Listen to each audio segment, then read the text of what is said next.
दोस्तों नमस्कार। मेरा नाम है अनूप आकाश वर्मा और आप देख रहे हैं द रिपोर्टर हिंदी। असम विधानसभा चुनाव 2026 में अरविंद केजरीवाल की पार्टी आम आदमी पार्टी पहली बार गंभीरता के साथ चुनावी मैदान में उतरती दिख रही है, लेकिन उसकी प्रासंगिकता अभी भी किंगमेकर से ज्यादा कट्टर चुनौती की बजाय स्पॉइलर या फैक्टर के रूप में उभरती नजर आती है। जो आंकड़े जमीन पर हैं, जो राजनीतिक संकेत दे रहे हैं, उसमें आम आदमी पार्टी ने सीमित सीटों पर उम्मीदवार उतारकर एक रणनीतिक लड़ाई चुनी है, जिससे साफ है कि पार्टी पूरे राज्य में नहीं बल्कि चुनिंदा शहरी और असंतुष्ट क्षेत्रों में अपनी पकड़ बनाने की कोशिश में है।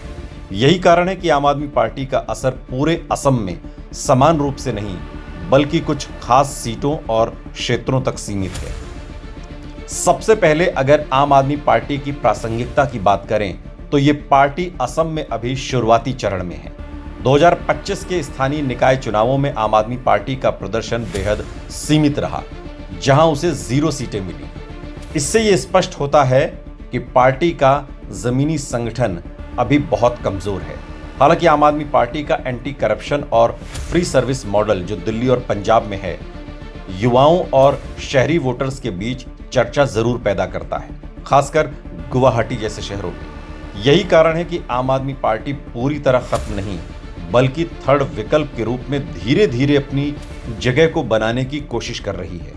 अब सीटों की बात करें तो आम आदमी पार्टी का प्रभाव मुख्यतः 3 तरह की सीटों पर देखा जा सकता है: शहरी सीटें, एंटी इनकम्बेंसी वाली सीटें और वो सीटें जहां कांग्रेस या AIUDF का वोट बैंक कमजोर हुआ है। गुवाहाटी की दिसपुर, जुलकपुरी, गुवाहाटी ईस्ट, गुवाहाटी वेस्ट, जोरहाट, डिब्रूगढ़, सिलचर, तेजपुर जैसी सीटों पर आम आदमी पार्टी एक फैक्टर के रूप में उभर सकती है। इन क्षेत्रों में शिक्षित युवा, मध्यम वर्ग और सरकारी सेवाओं से जुड़े मतदाता आम आदमी पार्टी के मॉडल से प्रभावित हो सकते हैं। हालांकि यहां जीत हासिल करना अभी भी कठिन है, लेकिन वोट कटने का असर जरूर पड़ेगा।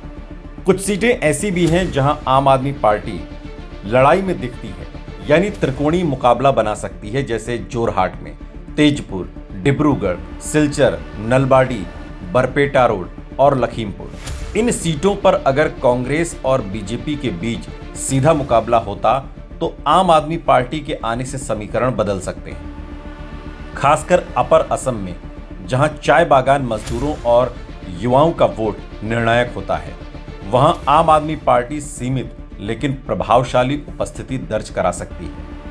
ये वही क्षेत्र है जहां करीब 35 सीटों पर मजबूत वोट बड़ा फैक्टर होता है।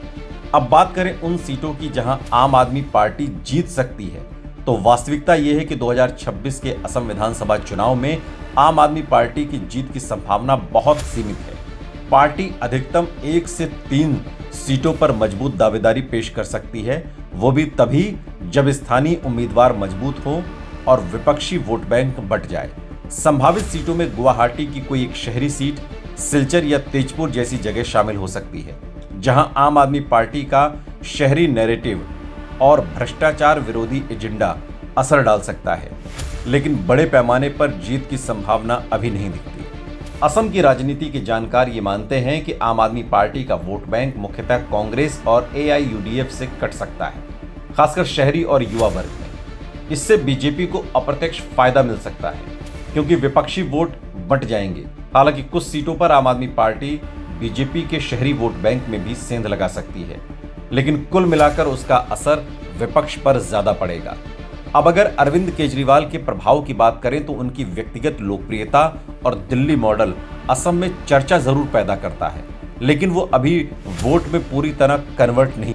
अरविंद केजरीवाल की रैलियां और भाषण भ्रष्टाचार, शिक्षा, स्वास्थ्य और बिजली पानी जैसे मुद्दों पर ही केंद्रित होते हैं, जो असम के शहरी वर्ग को आकर्षित करते हैं। लेकिन असम की राजनीति जातीय पहचान, प्रवासन, भूमि और क्षेत्रीय अस्मिता जैसे मुद्दों से अधिक प्रभावित होती है, जहां आम आदमी पार्टी की पकड़ कमजोर है। और यही वजह है कि केजरीवाल का असर मूड सेटिंग तक सीमित है, ग्राउंड कन्वर्जन तक नहीं पहुंच पाया।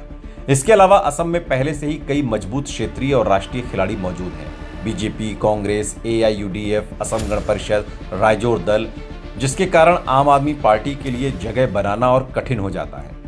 आम आदमी पार्टी को यहां न सिर्फ संगठन खड़ा करना है, बल्कि खुद स्थानीय मुद्दों को समझकर क्षेत्रीय राजनीति में खुद को ढालना भी है और स्थापित भी करना है। कुल मिलाकर असम विधानसभा चुनाव 2026 में आम आदमी पार्टी की भूमिका निर्णायक जीत की नहीं, बल्कि समीकरण बदलने की है। ये पार्टी कुछ सीटों पर वोट कटवा बनकर मुकाबले को त्रिकोणीय बना सकती है, कुछ जगहों पर शहरी वोटों में सेंध लगा सकती है और भविष्य के लिए अपनी जमीन तैयार कर सकती है। लेकिन फिलहाल ये कहना ज्यादा उचित होगा कि आम आदमी पार्टी असम में उभरती ताकत है, न कि निर्णायक शक्ति। आने वाले चुनावों में अगर आम आदमी पार्टी अपना संगठन मजबूत करती है और स्थानीय नेतृत्व विकसित करती है तो भविष्य में इसकी भूमिका और बड़ी हो सकती है, लेकिन फिलहाल नहीं।